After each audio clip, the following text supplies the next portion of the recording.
하나님 말씀은 시편 138편 말씀 보시겠습니다. 시편 138편 1절부터 8절까지 말씀입니다. 함께 다 같이 읽겠습니다. 시작. 내가 전심으로 주께 감사하며 신들 앞에서 주께 찬양하리이다. 내가 주의 성전을 향하여 경배하며 주의 인자하심과 성시하심을 인하여 주의 이름에 감사하리니 이는 주께서 주의 말씀을 주의 모든 이름 위에 높게 하셨습니다. 내가 간구하는 날에 주께서 응답하시고 내 영혼에 힘을 주어 나를 강하게 하셨나이다. 여호와여, 세상의 모든 왕들이 주께 감사할 것은 그들이 주의 입의 말씀을 들음이오며 그들이 여호와의 도를 노래할 것은 여호와의 영광이 크심이니이다. 여호와께서 높이 계셔도 낮은 자를 굽이어 살피시며 멀리서도 교만한 자를 아시나이다. 내가 환난 중에 다닐지라도 주께서 나를 살아나게 하시고 주의 손을 펴사 내 원수들의 노를 막으시며 주의 오른손이 나를 구원하시리이다. 여호와께서 나를 위하여 보상해 주시리이다. 여호와여, 주의 인자하심이 영원하오니 주의 손으로 지으신 것을 버리지 마옵소서. 아멘. 오늘 제목의 말씀은 내 영혼아 도약하자. 올해 표어인데요. 그 표어의 말씀을 가지고 서른과 같은 말씀을 나누고자 합니다. 원래 이제 부제를 단다면 말씀과 감사로 도약하자 이렇게 제목을 달아야 정상적인 말씀인데요. 내 영혼아 도약하자. 이런 말씀의 서론으로 나누고자 합니다. 우리 그리스도인들은 믿음의 진보를 나타내야 합니다. 우리가 신앙생활하면서 우리의 신앙은 생명의 신앙이요 살아있는 신앙이기 때문에 바로 이렇게 진보가 있고 뭔가 움직임이 있고 변화가 있어야 되는 것이죠. 믿음의 진보가 없다면 내 신앙이 살아있는 신앙인지 죽은 신앙인지 알 길이 없거든요. 죽은 신앙은 도무지 변화가 없고 부패할 뿐이지 않습니까? 발전이 없고 부패할 뿐인 거죠. 그러나 살아있는 신앙은 부패가 없습니다. 그리고 움직인다는 것은 발전적이고 또 진보를 가져오는 그런 움직임인 것 뿐인 거죠. 그렇기 때문에 우리가 주님 안에서 믿음으로 말미암아 이런 진보들이 요구되는 거죠. 그래서 사도 바울은 디모데에게 이런 편지를 씁니다. 디모데전서 4장 15절 보면은 이 모든 일에 전심전력하여서 너희 진보, 그 성숙함을 모든 사람에게 나타내게 하라. 이렇게 표현합니다. 너희의 성숙함을 여기서는 진보라고 표현하는데 개역 성경은 진보라고 썼고 개역 개정판 성경에서는 성숙함이라고 이렇게 번역되어 있습니다. 같은 내용으로 보시면 될 것 같습니다. 이렇게 우리가 믿음의 진보, 성숙함을 나타낼 수 있어야 되는 거죠. 이러기 위해서는 전심전력하라고 이렇게 사도 바울은 디모데에게 권고하고 있습니다. 우리가 그저 진보를 나타내고 성숙함에 있어서 자동으로 된다고 생각한다면 큰 오해입니다. 우리가 육신적인 성장은 시간이 지나가면 성장합니다. 그것도 자동적인 성장을 안 하죠. 밥을 넣어줘야 되고 먹을 것과 마실 걸 넣어줘야 되지 않습니까? 그러나 안 넣어주면 어떻게 될까요? 성장 안 해서 작다고요. 못 먹은 사람들 보면 막 키도 작고 이렇게 막 쪼그라들지 않습니까? 그러나 많이 넣어주고 많이 노력한 사람들은 더 훨씬 더 크고 몸집도 좋고 이렇게 하는 걸 보죠. 비교가 되지 않습니까? 물론 그 자동으로 크는 것도 있습니다. 자동으로 크는 것도 있지만 그러나 더 중요한 것은 전심전력해야 된다는 거예요. 그러면 더 클 수가 있고 더 잘할 수 있는 거죠. 바로 우리 모두가 믿음 안에서 이렇게 전심전력해서 우리 자신의 신앙이 또 우리 모두의 신앙이 살아있음을 나타내야 된다는 겁니다. 이것은 곧 믿음의 진보를 통해서 알 수 있게 됩니다. 그런데 이렇게 믿음의 진보를 이루는 것, 이것을 사실은 저는 도약이라고 생각했습니다.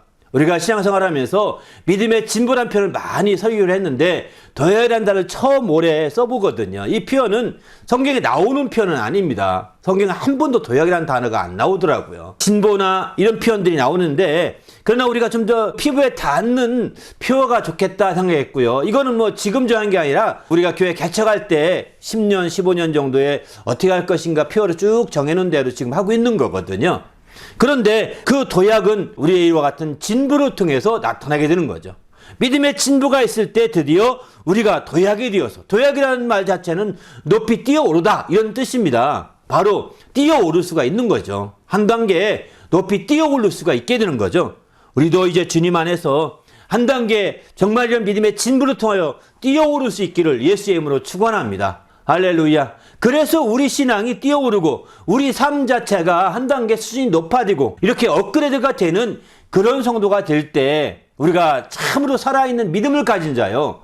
죽은 믿음이 아님을 입증할 수 있지 않겠습니까? 나타낼 수 있지 않겠습니까? 그렇기 때문에 우리는 주님 안에서 내 믿음이 살아있는 믿음임을 정말 나타낼 수 있도록 믿음의 진보를 통하여 도약하는 성도가 되시길 바랍니다. 그래서 더 높이 뛰어오르고 더 높게 되시고 더 크게 되시고 더 강하게 되시는 그런 역사가 나타나야 되는 거죠. 그러면 어떻게 우리가 그렇게 도약할 수 있을까요? 오늘 본문에서 그 중요한 단서를 우리는 먼저 발견할 수 있습니다. 그건 뭐냐면 2절에 보게 되면 이런 말씀을 하시죠. 내가 주의 성전을 향하여 경배하며 주의 인자하심과 성시하심을 인하여 주의 이름에 감사하오리니 이는 주께서 주의 말씀을 주의 모든 이름 위에 높게 하셨음이로다. 이렇게 표현합니다. 주께서 주의 말씀을 주의 모든 이름 위에 높게 하셨음이라고 이렇게 표현하고 있습니다. 발전적인 도약이 뛰는 것이 아닙니다. 뛰더라도 온전히 도약이 되려면 규칙적으로 또 원리와 원칙을 따라서 꾸준하게 이렇게 해야 발전이 되고 도약이 되는 거죠. 한 예를 든다면 달리기를 합니다. 운동해야 된다, 달리기를 합니다. 그러나 하루 이틀 일주일 열심히 뛰어놓고서 자기 오버페이스로 뛰었습니다. 맘대로 뛴 거죠. 이렇게 뛰어놓고 지쳐가지고 이렇게 아플 바에 아프면 안 한다고요. 그럼 도약이 되겠습니까? 안 되는 거예요. 도약이 되려면 자기 페이스를 따라서 규칙적으로, 그죠? 원칙이 있는 겁니다. 그것 때문에 규칙적으로 이렇게 운동을 해야 지속적인 운동이 될 것이고 그런 운동의 효과가 그에게 나타나서 발전이 되지 않겠습니까?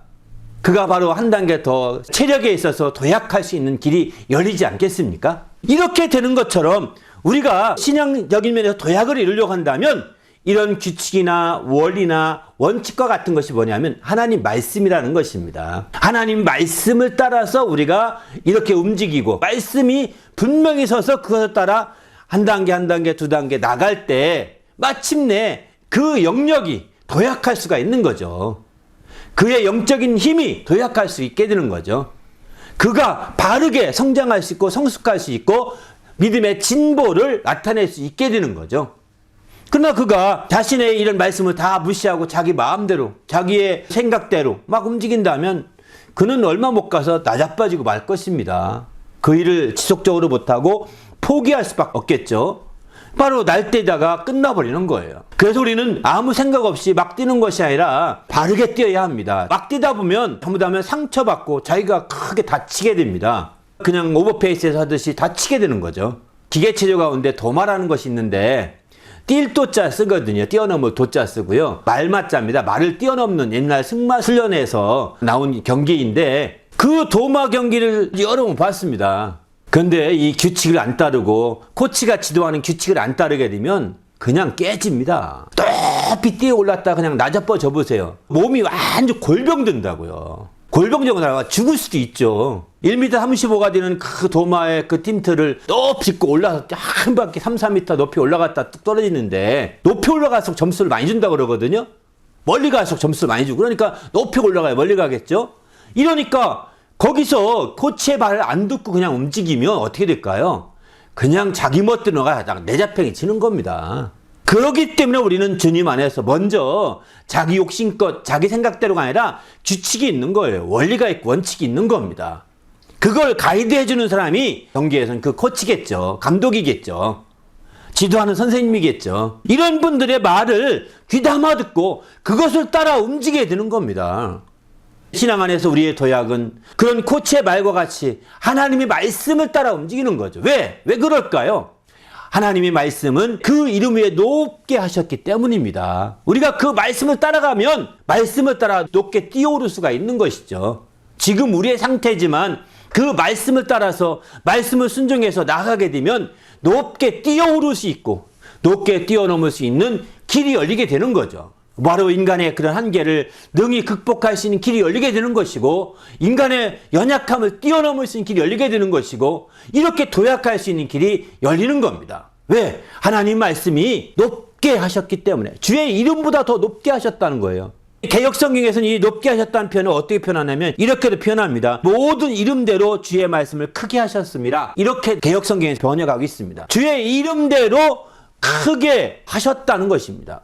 주의 이름대로 주의 말씀을 크게 하셨다. 바로 높게 하시고 크게 하신 겁니다. 그 그렇기 때문에 우리가 그 말씀만 따라서 하나님이 지도하시는 말씀, 하나님이 가르쳐 주시는 말씀, 하나님께서 인도하시는 그 말씀을 그대로 따라가게 되면 마침내 우리는 그 말씀을 높게 하실 때 함께 높게 되는 거죠.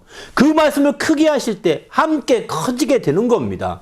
그래서 우리 자신이 도약할 수 있는 길이 열리게 되는 거죠. 그러면 어떻게 그 말씀을 따르는 것이 합당할까요? 성경은 이렇게 말씀합니다. 데살로니가서 2장 13절에 보게 되면은 이런 말씀을 합니다. 우리가 하나님께 끊임없이 감사함은 너희가 우리에게 들은 바 하나님 말씀을 받을 때에 사람의 말로 받지 아니하고 하나님 말씀으로 받음이니 진실로 그러하다. 이 말씀이 또한 너희 믿는 자 가운데서 역사하느니라. 이렇게 표현하죠. 말씀을 따라서 우리가 함께 높아지고 말씀을 따라 함께 커지게 되는데 어떻게 하면 그게 가능하냐? 말씀이 우리 믿는 자 속에서 역사해야 된다는 것이죠. 말씀을 밖에 두고 그렇게 행할 수 없는, 말씀이 내 안에서 역동할 때 그 말씀을 따라 움직일 수 있는 거죠. 그러나 말씀이 밖에 있으면 넘어갈 때 보이나요? 여러분, 말씀을 아무리 적어서 도마경기 밖에 막 붙여놓고 한다 하더라도 되는 게 아니거든요. 규칙 10가지 쫙 써서 붙여놓을 필요 없는 자기 마음속에 그 규칙이 있어야 되는 거예요. 뛰어오르면서 2단계 때 이렇게 하라고 그랬지 하고서 이렇게 하고 3단계 때 이렇게 하고 이렇게 하고 이런 식으로 자기 속에 있는 그런 역사하는 그런 규칙을 자기가 알아야 움직일 수 있는 거죠. 이와 같이 똑같죠. 하나님 말씀을 아무리 막 붙여놔도 소용이 없습니다. 구약시대는 하나님 말씀을 일어날 때도 보고 잘 때도 보고 또 누울 때도 보고 또 나갈 때도 볼 수 있도록 문지방에 말씀을 달고 또 나가서도 볼 수 있도록 말씀을 옷술에 차고 다니라고 했습니다. 이렇게 말씀을 붙이고 다녀도 도약의 한계가 있다는 것입니다. 말씀을 밖에 놓으면 안 되는 겁니다. 말씀이 안에서 역사해야 우리가 도약이 되고 변화가 될 수 있는 거죠. 말씀이 안에서 역사해야 돼. 이 안에서 역사하려면 어떻게 될까요? 말씀을 사람의 말로 받지 아니하고 하나님 말씀으로 받아야 된다는 것입니다. 사람의 말로 받지 아니하고 하나님 말씀으로 받으니 그게 옳도다. 그때 비로소 그 말씀이 믿는 자 가운데 역사하느니라. 이렇게 표현하고 있지 않습니까? 그렇기 때문에 말씀이 믿는 자 가운데 역사하기 위해서 하나님 말씀을 받아야 되는 거죠. 그러면 여기서 하나님 말씀으로 받는 것과 사람의 말로 받는 것과 어떤 차이가 있을까요? 말씀을 들을 때에 상대적으로 들어서는 안 된다는 것입니다. 절대적으로 말씀을 드려야 되는 거죠. 사람이 하나님 말씀도 사람을 얻으면 뭐 저러면 저렇다고 있고 다른 사람은 다른 사람들에게 얘기하되 다르고 또 다른 사람은 다르게 해석하되 또 다르고 나는 어떤 거 따라야 돼 몰라. 상대적으로 보는 거죠. 이렇게 상대적으로 보지 말고 절대적인 말씀으로 받아야 된다는 겁니다. 그래서 해석의 말씀을 붙들지 말고 성경 구절의 말씀을 붙들어야 합니다. 이해되시죠? 해석된 말씀을 붙들면 그거는 사람에 따라 다르게 해석되어서 조금씩 다르게 표현하는 거 보면서 저 어떤 게 말이죠? 오라 똑같은 말씀 듣고 시장하네. 이렇게 말하기 쉽거든요. 이게 신학입니다. 이게 다 신학이에요. 신학적인 접근인 겁니다. 이제 그렇게 하지 마시고 성경에 기록된 말씀을 붙드셔야 됩니다. 그 말씀, 이건 하나님 말씀입니다. 이 말씀은 해석에 따라서가 아니다. 이 말씀 가지고 해석은 조금씩 달라도 이 말씀은 똑같다. 나는 이 말씀을 붙든다 하고 그 말씀을 붙들어야 되는 거예요. 그래서 우리가 설교를 듣든 또 성경 공부를 하든 그 해석을 듣는 것으로 만족하지 마시고 성경의 그 뿌리가 된 그 말씀의 뿌리가 된 본문, 다시 말해서 기록된 그 말씀을 꽉 붙들어야 된다는 거죠. 그 말씀이 힘이 있는 거예요. 아무개 목사님이 이렇게 해석했는데 하나님 그러냐? 그건 그 사람 얘기다. 나는 이렇게 말했다 하면 어떻게 하실래요? 나는 이렇게 말했다는 그 말씀만 붙들어야 되는 겁니다. 이해되시죠? 이렇게 해석한 것을 붙들어서 함께 따라가면 사람을 따라갈 수밖에 없는 거죠. 사람 말 들은 거죠. 이건 상대적으로 될 수밖에 없는 겁니다. 그런 말씀은 우리 가운데 역사하지 않습니다. 우리 속에서 역동하지 않습니다. 기록된 말씀을 붙들고 누가 아무리 좋은 해석해도 기록된 말씀 붙들고 나는 이 말씀 믿노라. 난 저분이 저렇게 말하니까 또 더 믿노라. 반대로 말하면은 내가 아는 것과 다르네. 난 그렇지만 이 말씀 믿는다. 이렇게 하면 그 말씀을 붙들 성경 기록되어 있으니까요. 이건 믿어야 되지 않겠어요? 그죠? 그래서 그 말씀을 믿을 때 그 말씀의 뿌리를 잡을 때 드디어 하나님 말씀을 대하게 되는 것이고 그것이 우리 속에서 역동하기 시작한다는 거예요. 이렇게 역동하기 시작하면 어떤 위경에 처해서도 어떤 어려움에 처해서도 능히 극복할 수 있게 되거든요. 그 시편 107편 20절 보게 되면 하나님이 말씀을 보내서 위경에서 우리를 건지신다고 하셨거든. 하나님 말씀을 보내서 위험한 지경에 건지시는데 이렇게 말씀이 속에서 역동하게 되는 거죠. 말씀이 보내셨는지 안 보내셨는지는 말씀이 속에서 역동하게 되면 아, 하나님이 보낸 말씀이구나. 다시 말해 역동한다고 하니까 쉽게 표현한다면 말씀이 속에 떠오르고 생각난다면 이 기록된 말씀이 떠오르고 생각난다면 하나님이 보내주신 겁니다. 그 말씀을 붙들어야 합니다. 그 말씀을 붙들고 그 말씀 따라 한 발 두 발 앞으로 전진해 가다 보면 도약할 수 있게 되는 거죠. 할렐루야. 그런데 그런 말씀이 생각지도 않은데 말씀이 떠오르고 생각나는 그 말씀을 당신이 싹 다 잘라버리고 무시해버리고 짓밟아버리면 당신에게 그런 말씀이 생각나지 않을 거예요. 앞으로 잘 생각이 안 날 겁니다. 몇 번 회개하고 또 하나님 뜻대로 살겠노라 결심하지 않는 이상은 아마 생각나기 쉽지 않을 거예요. 왜? 또 무시할 거니까요. 이렇게 하지 마시고 하나님의 내 마음에 역동하는 말씀, 역사하는 말씀을 붙들어야 합니다. 그리고 그 말씀을 따라 움직이셔야 합니다. 그 말씀이 내 속에서 막 움직여가야 내가 변화가 되고 내가 도약하게 되고 내가 성숙하게 되고 나의 믿음의 진보를 나타내는 그런 성도가 될 수 있는 거죠. 그러면 그 말씀이 이제 마침내 이름에 높게 하시는데 말씀을 따라가게 되면 나도 함께 그 말씀을 따라 높임을 받을 수 있게 되는 거죠. 나도 그 말씀을 따라 도약하게 되는 것이죠. 높이 도약 뛰어오를 수가 있는 거죠. 우리도 이제 주님 안에서 하나님 말씀을 따라 이렇게 뛰어오르는 주님의 성도가 되시기를 예수의 이름으로 축원합니다. 할렐루야. 그런데 이렇게 말씀을 따라 도약하게 되어서 어떻게 되느냐? 오늘 본문 3절은 이렇게 표현하죠. 내 영혼에 힘을 주어 나를 강하게 하셨나이다. 이렇게 표현합니다. 말씀을 따라 우리가 나가게 되면 내 영혼이 힘을 주어서 우리 영혼이 힘을 얻어 강하게 된다. 바로 도약하는 걸 의미하게 되는 거죠. 우리도 하나님 말씀을 따라 도약하는 주님의 성도가 되시기를 예수님의 이름으로 축원합니다. 할렐루야. 그래서 우리 영혼이 정말 한 단계 더 점핑하고 발전돼야죠. 그런데 여기서 한 가지만 더 주의할 것은 뭐냐면 똑같은 말씀도 상대적으로 받을 수 있고 또 절대적으로 받을 수가 있습니다. 어떤 차이가 있느냐면 내가 말씀을 하시는 분을 존중할수록 말씀하신 분이 권위가 있을수록 우리는 더 절대적으로 받는 경향이 있게 됩니다. 그러나 말씀하시는 그분이 권위가 없어. 말씀하시는 그분이 존중을 받지 못해. 그러면 그 말씀은 상대적인 쪽으로 흘러가기 쉽습니다. 한 예를 들어볼까요? 똑같은 코치 얘기를 하더라도 한국 챔피언, 한국에서 메달 딴 사람과 세계 올림픽 가서 메달 딴 사람과 어떤 말을 먼저 듣겠습니까? 누가 더 권위가 있으며 그러겠습니까? 당연히 권위가 있는 것은 올림픽에 딴 사람이겠죠. 그죠? 한국 전국체전보다는. 그래서 올림픽 간 금메달 딴 사람의 코치를 둔 사람들은 더 신뢰하고 더 그 말을 줬고 더 절대적으로 그 말을 따르게 됩니다. 그래서 마침내 또 그들이 기록을 내고 되게 이렇게 하는 경우가 있죠. 그러나 또 한국 전국체전에서 올림픽 금메달 딴 사람이 코치하는 경우에는 잘 안 믿어요. 그리고 올림픽 출신이 오면 완전히 깔아뭉긴다니까요. 그러니 참 안타깝죠. 그럼에도 불구하고 한국 올림픽 출신이 아니라 한국 전국체전 출신이라 하더라도 권위가 생기는 경우가 있습니다. 존중할 때. 그는 비록 한국 출신이고 또 한국 체전도 못 나가고 한 예를 들어 뭐 축구 코치 가운데 감독 가운데 월드컵은커녕 국가대표는커녕 아무데도 안 나가도요 훌륭한 감독이 가끔 나오지 않습니까? 그런 감독들 보죠. 그죠? 근데 그런 감독이 주도받아서 오히려 자기 평생 못했던 것보다 더 잘하는 경우를 봅니다. 이런 경우는 왕왕 있습니다. 축구나 야구 같은 데 보게 되면. 왜 이런 일이 있을까요? 이분들이 월드컵이나 이분들이 세계대회에 나가서 우승하거나 큰 업적은 못했지만 뛰어보진 못했지만 그러나 가까이 해보니까 이분이 존경받을 만한 분인 겁니다. 존중할 만한 분인 거예요. 이분의 말이 옳은 거예요. 그래서 그가 비록 그런 훌륭한 경험은 없었지라도 그를 존중하기 때문에 그의 말을 믿고 그대로 따라가는 것이고 오히려 그런 사람들의 코치 방법이 그들은 자기의 약점이죠. 자기가 국가대표로 뛰지 못했던 그 모든 약점 왜 그런지를 철저히 파악했고 분석해서 가르쳐 주는 거죠. 그리고 마침내 누구보다도 자기가 열심히 뛰고 열심히 함께하면서 그 함께하는 선수들에게 신뢰를 받고 존중을 받는 겁니다. 그렇게 하면서 그들이 일심단결하고 똘똘 뭉치면서 기록을 내는 거죠. 이렇게 해서 발전돼 가는 거거든요.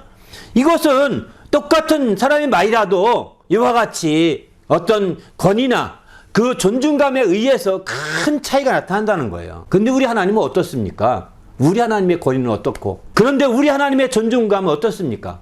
우리 하나님은 알다시피 그 권위는 말할 수도 없는 거죠. 더 나가서 그분은 지존하신 분 하겠습니다. 그분의 존중과 그분의 존경은 아주 지극히 높이 존경할 만한 분이라고 성경 말하지 않습니까? 우리가 그분을 존경하거나 존중하지 못한 것은 알지 못해서 그런 거예요. 우리가 그분의 권위를 인정하지 못하는 것은 그분이 어떤 분인지 알지 못해서 오해하기 때문에 그런 거죠. 이제 우리가 그분을 알고 그분을 철저히 이해한다면 이 놀라운 역사들이 펼쳐지리라고 확신합니다. 우리 모두도 주님 안에서 이렇게 말씀을 따라서 참으로 이렇게 도약하는 성도가 되시길 바랍니다. 하나님 말씀을 받을 때 그분의 권위는 지극히 크신 정말 전능자의 권위를 가지고 있음을 우리는 확실하게 알아야 합니다. 또 그분의 존중함은 지극히 존경받을 만한 분이라는 것을 확실히 알고 그 말씀을 우리가 신뢰하고 그 말씀을 인정하고 그 말씀을 전적으로 의지해서 우리가 나갈 때에 마침내 도약할 수 있게 되는 거죠. 지금 표현한 대로 하나님 말씀을 전적으로 신뢰하고 그분의 말씀을 전적으로 인정하고 그분의 말씀을 전적으로 의지하며 나가야 도약하게 되는데 이렇게 전적으로 신뢰하고 전적으로 인정하고 전적으로 의지하는 자들에게 나타나는 공통적인 것이 있는데 그게 바로 감사함입니다. 감사함으로 그 말씀을 받을 때에 마침내 그 말씀을 통하여 이렇게 한 단계 점핑할 수 있게 되는 것이죠. 그래서 오늘 본문도 보게 되면 감사함으로 내가 감사하리니 말씀을 높게 하셨다고 이렇게 표현하고 있지 않습니까? 새벽기도 2장도 보게 되면 내가 끊임없이 하나님 감사한 것은 너희가 하나님 말씀을 받는 것 때문에 내가 아는데 그런 태도가 옳은 것이다 라고 이렇게 말하고 있는 거죠. 바로 하나님 말씀을 통하여 정말 온전히 성장하되 감사함으로 그 말씀을 받고 감사함으로 그 말씀을 의지하고 나갈 때에 우리가 참으로 주님 안에서 귀한 열매와 결실을 맺을 수 있음을 성경은 보여줍니다. 오늘 성경은 그래서 감사함으로 받으면 버릴 것이 없다고 디모데전서 4장 4절에 이렇게 말씀하죠. 그러니까 감사함으로 받을 때 어떤 쓴소리도 큰 약이 되죠. 오늘날은 사실은 점점 인권 이렇게 하다 보니까 물론 코치가 자기 지하들에게 욕하고 하는 건 잘못이겠죠. 인격적으로 잘 다뤄주지 못한 건 잘못이겠죠. 하지만 세상이 하도 드세가지고 코치가 조금만 다른 얘기하고 다른 욕하거나 또 자기 인격을 모독한 얘기가 할 수 있으면 얼른 그런 거 고발해버립니다. 그래가지고 난리 나가지고 코치 내보내고 그러니 뭐 사실은 잘 되겠어요? 그런 팀들이? 안 된다고요. 좀 더 무슨 말이든 간에 감사함으로 받아서 그게 자기의 도약의 큰 밑거름을 삼아야 되는 거거든요. 물론 아들 욕을 어떻게 감성으로 받겠느냐, 인격을 모독하는데 어떻게 감성을 받겠느냐 할지 모르겠지만 그러나 감성으로 받으면 성경 말씀대로 버릴 것이 없답니다. 다시 말해서 욕은 안 받아야 되겠지만 욕한 이유가 있을 거 아니겠어요, 그죠? 저가 인격을 모독한 것은 뭐하지만 왜 그렇게까지 하셨을까요? 그걸 이해해서 감사함으로 받으면 살이 될 수 있고 뼈가 될 수 있는 거죠. 이렇게 감사함으로 받으면 버릴 게 없어서 더 도약하는 힘을 모을 수가 있다는 겁니다. 그래서 오늘 성경도 이와 같이 감사함으로 하나님께 기도하고 있는, 그래서 1절도 보게 되면 전심으로 감사하며 주께 찬양한다 이렇게 표현하지 않습니까? 이렇게 감사하는 것은 주의 말씀이 크게 하셨습니다 이렇게 말하지 않습니까? 자신이 주의 말씀을 통해 크게 됨을 느끼고 알기 때문에 더 감사할 수 있게 되는 것이죠. 우리도 이렇게 감사해서 하나님 앞에 참으로 크게 도약하는 성도가 되시길 바랍니다. 할렐루야. 감사가 우리 도약의 큰 디딤돌이 되는 것이죠. 도마 경기로 본다면 구름판이라는 것이 있더라고요. 디딤판인데 그걸 밟고서 뛰어오르지 않습니까? 이렇듯이 감사하는 자들은 그 구름판과 같은 것입니다. 감사라는 것은 구름판 같아서 그것을 밟고 올 때 더 높게 더 멀리 갈 수 있는 길이 열리게 되는 거죠. 그러나 그 구름판을 밟지 않게 되면 그것이 없는 자들은 조금밖에 못 뛰게 되죠. 조금밖에 못 올라가게 되죠. 아쉽죠. 안타깝죠. 이제 우리 모두가 구름판을 밟을 수 있도록 감사하는 성도가 되시기를 예수님의 이름으로 축원합니다. 그 성경은 감사로 제하되는 자는 나를 영화롭게 한다라고 이렇게 말씀하고 있지 않습니까? 감사로 말미암아 하나님을 영화롭게 하는 그런 성도가 되시기를 예수님의 이름으로 축원합니다. 할렐루야. 그래서 우리가 적극적인 감사가 굉장히 중요한 거죠. 우리가 말씀을 통해서 이렇게 감사하시고 말씀으로 인하여 따라가시고 이렇게 해서 올 한 해 성장하는 성도가 되시기를 예수님의 이름으로 축원합니다. 할렐루야. 이렇게 정말 도약할 때 많은 땀을 흘립니다. 말씀을 따라가려면 많은 땀을 흘립니다. 감사하며 가려면 꾹꾹 참아야 되는데 눈물도 흘릴 것입니다. 이렇게 땀도 흘리고 눈물도 있는데 그런 땀과 눈물이 사실은 다 보상이 된다는 거예요. 오늘 성경이 이렇게 말하죠. 주께서 다 보상하리이다 라고 이렇게 표현하고 있지 않습니까? 마지막 절 보게 되면 주께서 나를 위하여 보상해 주시리이다 이렇게 말하고 있는 거예요.